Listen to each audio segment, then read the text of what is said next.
Nurse Tom, thank you so much for joining us on the Plant Trainers podcast today. Great to be here. Thank you very much. You're welcome. We met you through Jennifer Helene, who was a guest just a while ago on the Plant Trainers podcast, and she could not stop raving about your brain. And you said, we need to have a brain like this on the Plant Trainers podcast. Thank you. Well, great to be here, and look forward to supporting and helping people on your podcast. That's what it is all about. And before we talk about those things, we would love to know if you have a moment of gratitude to share with us. Yeah, absolutely. I'm very grateful for my wife, Zainab. She supported me throughout my health journey and even till today. Been together for a long time, and my family and also friends as well. So very grateful for them. Yeah, we can't get to where we need to be without the support of our loved ones who really get us through those tough times. Absolutely. Yeah. Absolutely. And for some people, that's the missing piece in their health. Sometimes they're doing everything right, but they don't feel supported by their loved ones, and they don't have a community that's cheering them on for the choices that they're making towards their health. And that mental health aspect manifests so deeply physically that sometimes it's that missing piece for helping people get to where they need to go. Yeah, absolutely. Two very powerful words are gratitude and love. And that's even seen in things like Dr. Moto's work with water, and even using water and using those words on the water, the actual structure of the water itself would change. And it's really interesting, but kind of a fascinating study that they've done with that. But yeah. So off topic from where we want to go, but there's never an off topic, I guess. So we have these little rocks that I don't even know where we bought them, and they all have like power words on them: love and inspiration and empathy and all of that. So I took the little love rock and I put it in the bottom of our Berkey. Because I wanted to instill the love into the water. But then when I washed the Berkey the next time, I actually found that it got a little bit slimy, and I think it may have not been the smartest idea. But now I keep that rock just under the Berkey because it's raised. So I keep it just under the Berkey. And as I'm filling the water, I'm kind of like looking at it and thinking about it and putting more love. Do you feel more love? I've been putting more love into our water. Yeah, absolutely. Even if you taped it on the actual container itself, that should also be able to, do that same thing. Oh, or I could just put it on top, like over the lid. Well, there you go. Thank you. I think that's smarter. Thank you so much, Nurse Tom. Absolutely. So why don't you tell us a little bit about how you found the plant-based lifestyle and how that was incorporated into your own health journey? Yeah, absolutely. I found it a little bit through the school of hard knocks, people might call it. I originally grew up in Philadelphia, in a city of brotherly love, and there, I originally learned about, foods that are very well known there, like the cheesesteak sandwich and and things like Breyer's ice cream and soft pretzels, and a lot of things that aren't really healthy for you. And also pretty athletic too. I played basketball to the collegiate level, and with that level of athleticism, basically I had feelings of invincibility, that I could do whatever I want and eat whatever I want with no consequences. But in my late 20s, I started to have really low energy and couldn't figure it out. So I went to my doctor, and they did a complete physical and said I was totally fine. I was a little anemic. Take some iron tablets, you're on your way. So I continued really having low energy and not knowing what's going on. And then I started to also develop pain towards my chest region. And so I thought, maybe I'm having some type of heart problem. So I did end up going to the ER, and they did lots and lots of tests, and they found that my heart was totally fine, but they found a mass in my chest region. And from there, they did further tests and scans, and actually found out I had stage 4 cancer to the bone at that time. And at that point, as a young guy, I was late 20s, I knew I had to really start changing my lifestyle. So I started to do a tremendous amount of research, and I kept seeing that, plant-based and Different types of foods and vegetables and things are very supportive for one's health. So I started to make massive changes in my lifestyle, including my diet, in going more towards plant-based, because as I really looked at things and really looked at the research, the way I was eating at that time was actually fueling cancer as opposed to helping my body heal. If Adam wasn't wearing a hat, I'd feel like you guys were looking in the mirror. Well, it's a similar story. Yeah, it's a similar Similar. story to mine where I went to the ER as well, and they found a tumor on my kidney. The Okay. difference between our stories is that mine was not a cancerous tumor and yours was. So Hmm. that's a very big difference in our story, obviously. But that's what led me to changing my lifestyle as well and getting over they told me I had the beginning stages of heart disease, so I got over that through the change of my nutrition mostly as well. So it's interesting that there's so many people out there with similar stories that find similar resolutions or solve or solutions, I would say. People Yeah. find so many tumors by accident, right? Yeah. You have a pain over here, they do a scan, and oops, that tumor, or oops, or thank goodness, that tumor gets caught on Hmm. that scan, like you and Adam. So Yeah. so you started to incorporate the plant-based foods into your lifestyle. Yeah, yeah. So then, I started to look at things, and, I started to really look at research, and I wasn't really a computer guy back then, although I was trying to be. And so I was doing a lot of research, and, the internet, at least to me, was kind of a foreign entity. So trying to research that way, trying to research through books and other people. And I started meeting with registered dietitians and naturopaths and other top integrative medical doctors and trying to learn from them what could help me. And I literally felt like when I was on the computer, I was like getting slapped in the face, like, yeah, you got to start eating more plants. And, because there's research, vegan supports this and these types of plants support that. And so I got really heavily into it. And actually for a while there, I was even doing lots of raw foods as well. And really, when we look at plants, plants are very protective, but they also can support the healing process because they have phytonutrients. So phytonutrients are essentially non-nutritive substances, except they're highly anti-cancer. And certain foods or plants have higher levels than others. And that's where, it gets really interesting because if you look at the research from University of Oregon, if you take a broccoli plant, the mature plant, compared to the broccoli sprout as it's growing, the broccoli sprout has 50 times the phytonutrients than the mature plant. So you're just getting so much more anti-cancer activity in what you're eating. And other sprouts as well have a lot of great anti-cancer activity. And other foods and plants have different types of phytonutrients. So when you hear people talk about eating the rainbow, the different colors are signifying different phytonutrients as well. And then even when you're looking at root vegetables, for example, like turmeric or ginger, these also have very specific phytonutrients and also anti-inflammatory properties, and they can be used in things like juices.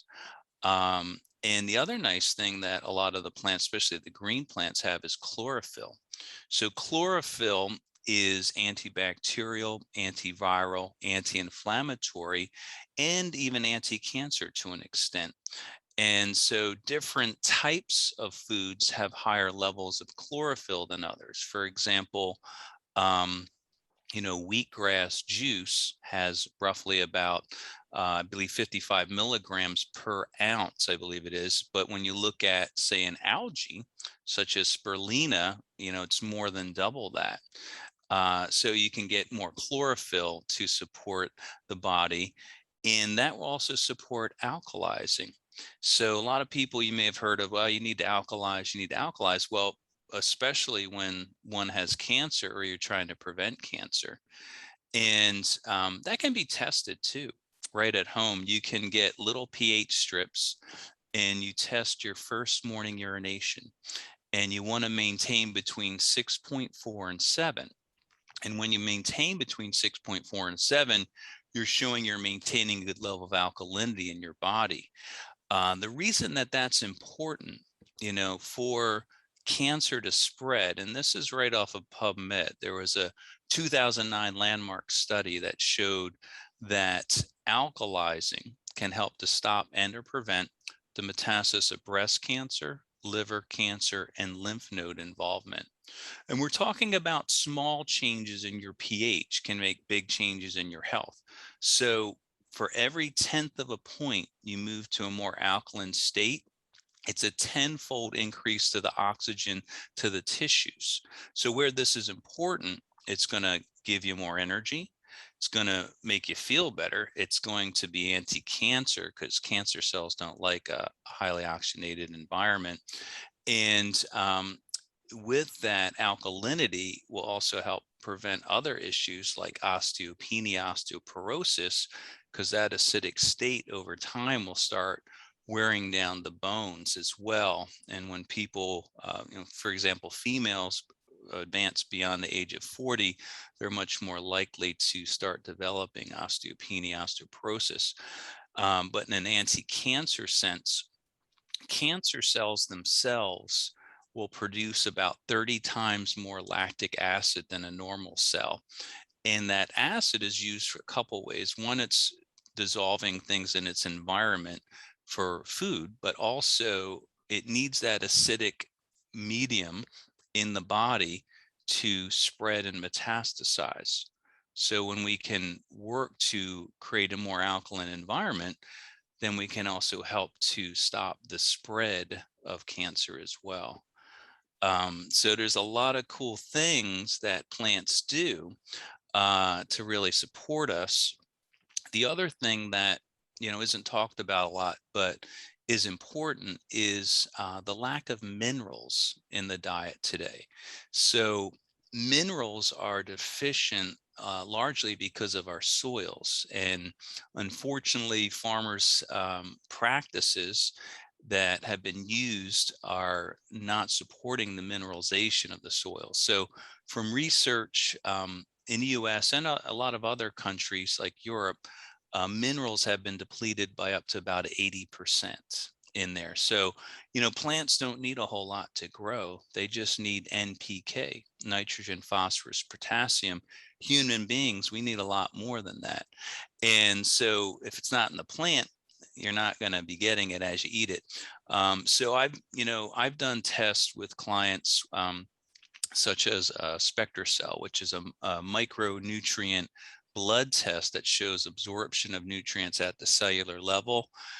And even people who've eaten pretty well that weren't supplementing, I see a lot of deficiencies, unfortunately.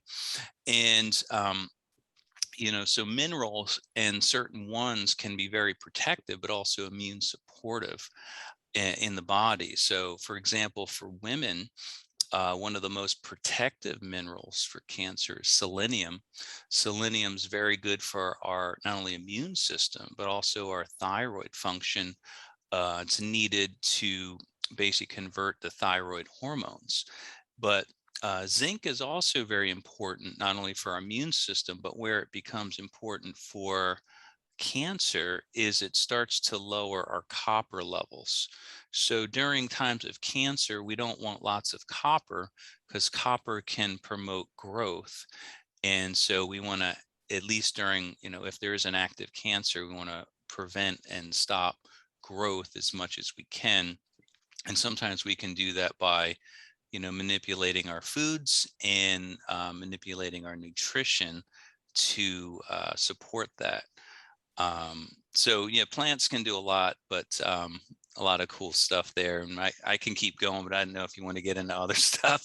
I don't want to talk the whole hour on one thing. No, well, this has been amazing. And I'm like sitting here frantically taking notes. I didn't want to interrupt this amazing stream of not stream of consciousness, but stream of talking.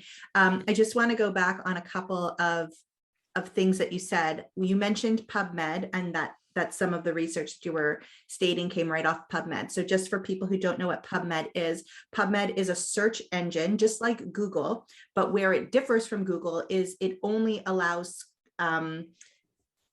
proper research articles to be part of it. So pubmed.org, it's hard to read some of the stuff on there, but it's not as beautiful with pictures and it's not bloggy, but we know that the information there usually is, as long as the research hasn't been skewed, the information is legit. So that's a really important thing for people to do when they are researching anything, to check PubMed and not just go on Google, because your brother-in-law who you don't like and you wouldn't even trust your kid with your kids to babysit could be writing a blog from anywhere that could just have information. So it's a search engine that you could Google, and Google will then bring you into PubMed. So that's number one.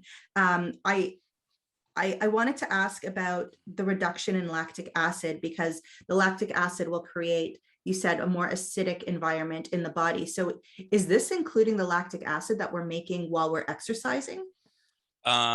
Yes, yeah, that'll be a factor in that. And that's, what's kind of wild is, I've done a lot of training with a lot of top people, and one of the lectures I was in, I remember very specifically the doctor talking about the difference between a professional athlete and a person with cancer. And he said the only difference is one person currently has cancer and the other will at some point.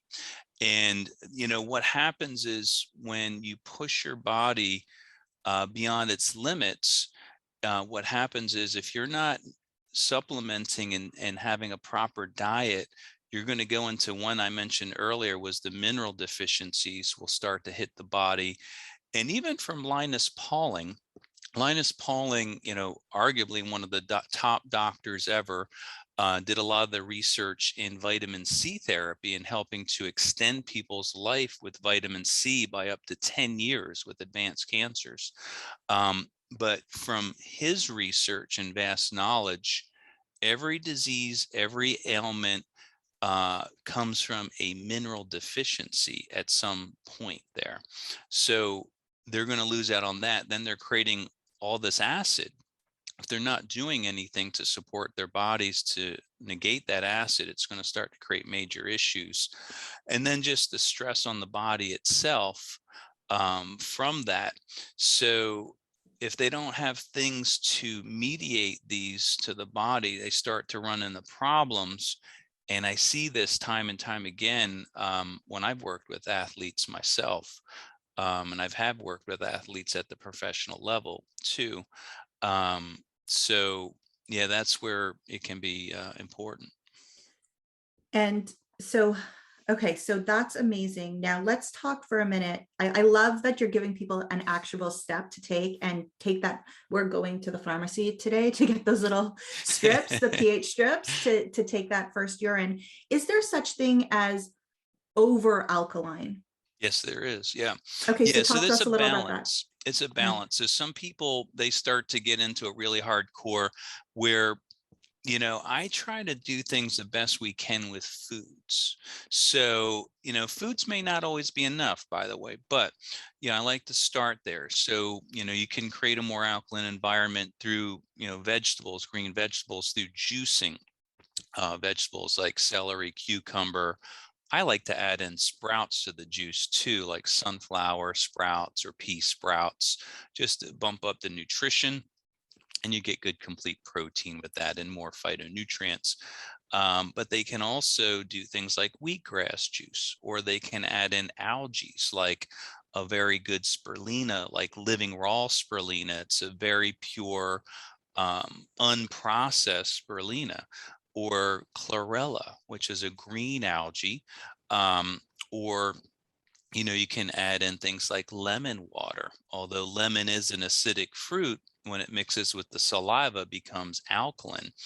And I always tell people, if you're drinking lots of lemon water, just swish your mouth really good with regular water after it, or brush, just because sometimes there may be a little lemon in your mouth and it's not ideal for the enamel.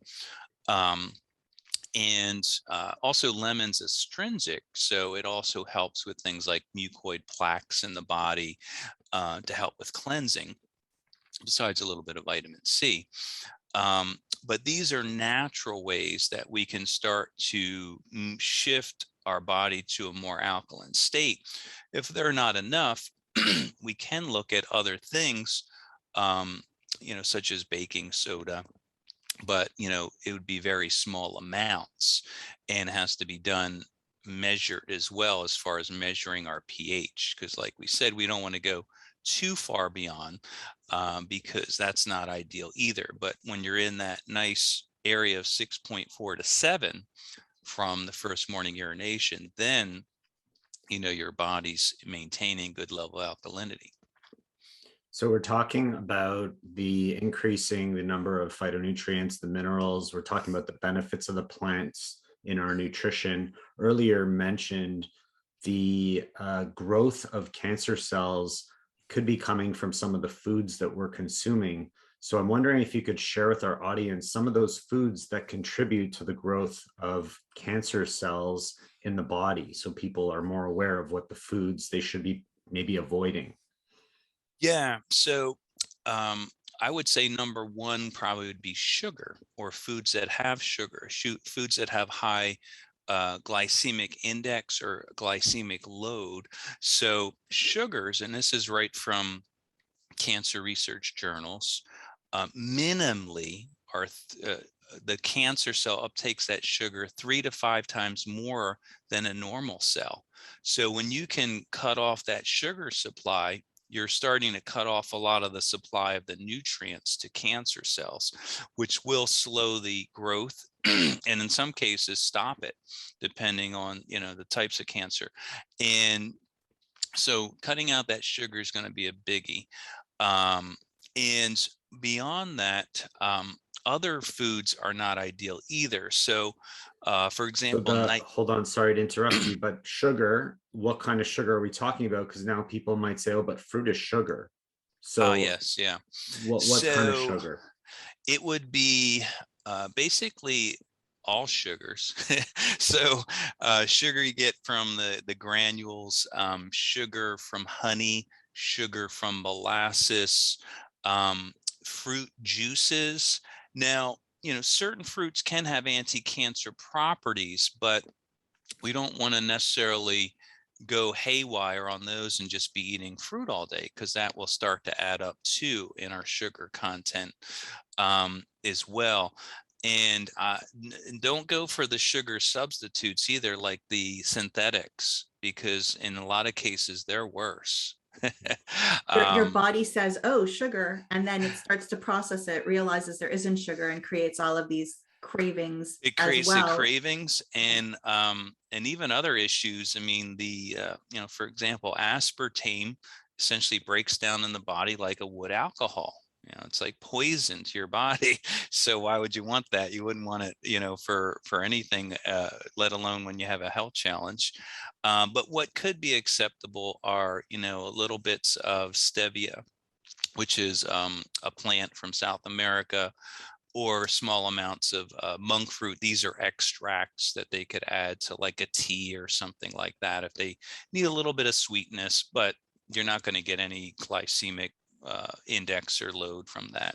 So if you believe you're a healthy person, you're feeling great, you don't know that you have cancer in your body, having an apple and some almonds for a snack, or a couple of dates here and there, that that's not what you're not telling No, somebody to not not if eat those you're kind of things. not if you're healthy. Yeah, you can do some sugars. I mean, we don't want to go haywire with it, you know, and depending on the person, just so people are aware, sugars, they don't only feed cancer, they feed molds and candida, other fungi and parasites and things like that. So, it's feeding other things we don't necessarily want in our bodies. And, you know, it's kind of funny, for example, parasites. A lot of people are like, well, I don't travel to Africa, I don't have any parasites. Well, you can get them right here in the United States, or really any other country for that I matter. suffered with them for over a year. Yeah. Yeah. Yeah, they're, and I've seen people who are like, I don't have them. I get them on a parasite cleanse and they're believers real quick. Okay, so other than sugar, you were going to go on to the Yeah, next. absolutely. So we look at other things. So when we start to do more cooked foods, and especially different types of cooking like barbecues, as we heat foods at higher temperatures, especially if you're using animal proteins, you're bringing in more carcinogenic activity. um, Dr. Kochkov, what he found was when we eat cooked foods, we can create in our body what's called leukocytosis, or a raising of the white blood cells. When we eat raw plant foods, we don't get that. And so basically your immune system's getting involved with the digestion process. I would rather my immune system be getting rid of cancer cells and other things that shouldn't be there, as opposed to dealing with my digestion of that cooked food. The other thing is things like nitrates. So nitrates can be in like beer, it can be in processed meats, certain things like canned dairy stuff. And nitrates are a known carcinogen, like hot dogs. These are things that we don't need. Acrylamides are a probable carcinogen that are from like baked things like baked crackers or breads or things like that. So, these are things we don't necessarily want, but a lot of these things can come, as we heat up animal proteins. For example, an egg. When we fry an egg and you see on that egg, there's a charring on the end, a little black. That's a high carcinogenic activity there, that browning, that blacking. Um, so normally the higher heating, not great. We really have to watch the oils too that we eat. So for example, if you're cooking with olive oil, no bueno, because olive oil will rancify very quickly in that heat. And what you've just done is you've created a rancid oil, which is carcinogenic, and then you're eating it. So, the other factor, what we're kind of getting into now, is we stop making cancer, especially if we're preventing or if we have it.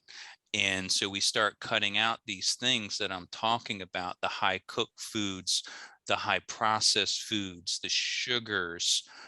Alcohol, of course, is a no-no because that suppresses our immune system and can also affect our gut flora. Our gut, 70% of our immune system. So we need to keep that strong to really support the body. And we can do that in various ways. But once we start cutting out these things that aren't supporting us and then adding in the things that are, we get our body in the right direction to support the healing process and stop really creating that real toxic load.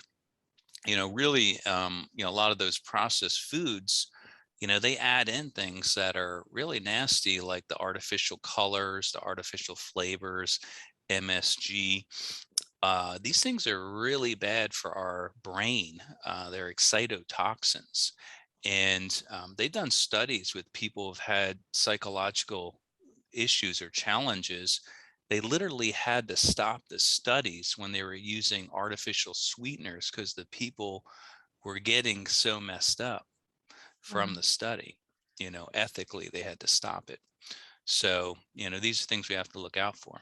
I want to ask a question about oil. So we're a no oil family, and as coaches, we're a mostly no oil. I meet people where they are, but trying to get to as little oil as possible. If we go to a Yeah. restaurant, there's oil, right? We know that. Hmm. But what about the amount of fat that the body needs to be able to be in good hormonal balance, or that the brain needs, or something like primrose oil to break up masses?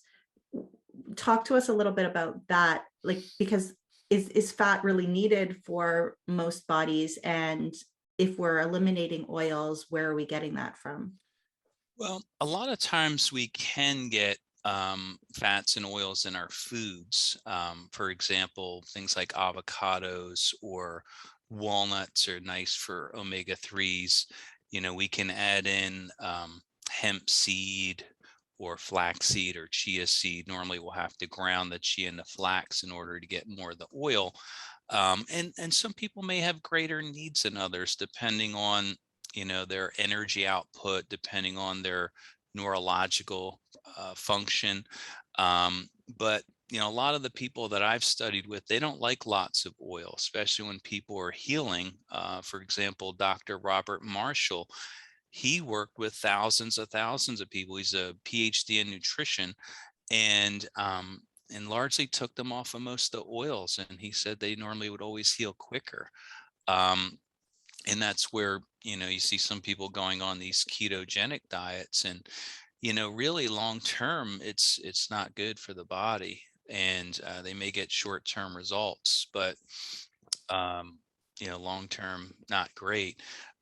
Normally in a diet, I would say probably about 10% fat or oil is normally plenty for people, as long as they're getting the right sources to support the omega-3 fat needs, and for the brain health and things, but nervous system.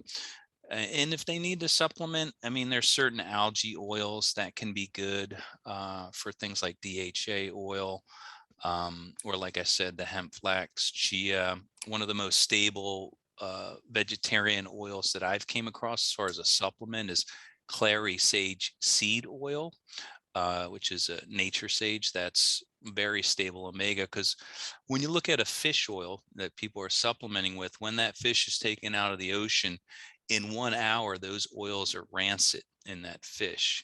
So the rancidity potential is very high. And like we said, then it's carcinogenic. So obviously we don't want it for a couple of reasons. So much great information here. So our audience who could be dealing with cancer, know someone, because there's so many people on this planet that are dealing with cancer in so many different ways. What kind of healing strategies could we have them implement that might improve their health, or they could share with someone that they know that would be very practical that you could share right now?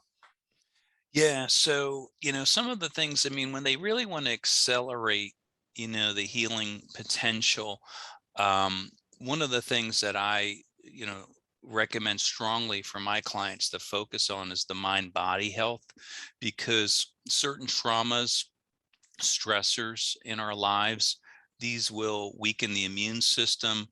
And from some of the people that I've trained with, certain emotional blockages in our life can impede not only the healing process, but maybe even a factor in the cancer itself. So, for example, if you've been stifled a long time in your life, not saying what you want to say, a cancer may manifest in the throat or possibly the mouth. And that's, a very unfortunate thing. But if we have a talk therapy, specifically the one that I like for people that have had cancer, is called recall healing. So recall healing is a type of regression therapy, but it's not one where you're going to sit on a couch your whole life and try to figure something out. It works quickly. Normally in about 5 appointments, one should have a pretty good handle on a situation, which is fast when you're considering something may have happened a long time in their life. And they get to that aha moment to where they're like, okay, that's what was causing the issue. And then they give them techniques and things to help them to overcome that. And that originally developed from Dr. Hammer's work from Germany. And Dr. Hammer worked with many people with very advanced cancer, stage 3, stage 4 cancers. And when they look back upon his clients, essentially over 6,000 of them, over 5 years, 92% of them were still alive and doing well. And that was only from the mind body therapy, not even all that great stuff we were talking about in modifying the diet, which will also help. Diet is foundational, mind body is extremely necessary. And then we can also give people techniques to reduce stress. If you like, I could go through one right now. It'll just take a moment. Sure. Very easy. It's based off of Chinese medicine. So we take our left hand, We take the index finger, we take our thumb, gently pinch. We take the right hand and then we grab gently. You just put that in your lap. And then from there, we close our eyes. We're breathing deep through our nose, out through the mouth. And as we're breathing deep in through the nose, out through the mouth, you're thinking of a place you love to be. You're thinking of all the senses, what you're smelling, what you're tasting, what you're seeing, what you're hearing, what you're feeling. You do that for 4 minutes. When you do that for 4 minutes, your stress will go down. If you do it before you eat, you're going to digest better. If you do it before you sleep, you're going to sleep better. The reason we do this finger here, it deals with our nervous system in this Chinese medicine, and this deals with our lymphatics, which in my experience in about 100% of the cases is stagnant with cancer. And we use our left hand because the left side of our body teaches the right quicker. And when we do this for 4 minutes, we start to reduce our stress. And so these are, there's a lot of these different techniques, but they can be very helpful. With cancer, stress is a biggie. Environmental toxins are a biggie. They're, arguably, and this is including smoking and alcohol and bad nutrition, they're roughly about 75 to 80% of the reason of cancers. And then, genetic factors are much less, maybe 5 to 10%. But in my opinion, those genes don't have to be expressed if we're doing the right thing. The genes are being affected by the lifestyle. It is, if you have a higher risk with your genes, but you have, the same lifestyle as somebody with lower risk, then that the smoking, the drinking, the animal products, the toxic behavior, the stress is going to amplify that genetic expression. Absolutely. And so in, cancer, so we talked about, the mind body is probably one of the most powerful. Talked a little bit about, nutritional support. You can also look at supplementation that will help too, but detoxification becomes very important. Now, detoxification, we have to be very careful, because if we're going through a very challenging treatment like chemo or radiation, we may not be able to do any, or maybe small amounts depending on what's going on and how sick that person is. But it will be needed, because these toxins could have very likely played a part in creating the cancer. And so detoxification will become more important as well. And then lifestyle. We can do very basic things that help us detoxify, like just using a cleaner product, taking out toxicity. For example, if our deodorant has aluminum, not really good. We don't really need more heavy metals in our life, so we can use the ones that don't have that, or toothpaste that have a lot of different fillers and junk and possibly even carcinogenic ingredients. We can use more pure ones that don't. So these are smaller ways we can detoxify our bodies too, just to use cleaner ingredients and cleaner products. There's Tom, that's so much great information, and our audience is going to love this one and be able to listen back to learn so much from you. And for those of them listening that want to learn more from you, Tom, where can they reach out to you if they want to speak, ask questions, or learn more? Yeah, so you can reach me a couple ways through like Instagram. Mine is Nurse Tom B Cancer. On Facebook as Nurse Tom. If they want to email me, my email is livingrawsolutions@gmail.com. And yeah, I'm glad to help people. Personally, I've worked with thousands of people with cancer and other health challenges. So it's what I do. And I like using natural means to support the body in that healing journey. Well, thank you so much for helping others. It's really why we do this show, and hopefully someone listening will be able to take advantage of your help as well. And we're going to link to everything you just mentioned in the show notes at planttrainers.com. And in the show Thanks. notes of planttrainers.com, I know people are going to want to know, what do we eat for chlorella and spirulina and wheatgrass and things like that. So we'll put a couple of links of some of the Plant Trainer trusted resources for that as well. And of course, Thanks. we're going to include Nurse Tom Beats Cancer, Nurse Tom on Facebook, and livingraw solutions@gmail.com. Excellent. Excellent. Awesome. Appreciate it. Thank you so much, Nurse Tom, for being on the Plant Trainers podcast. Thank you. Thank you.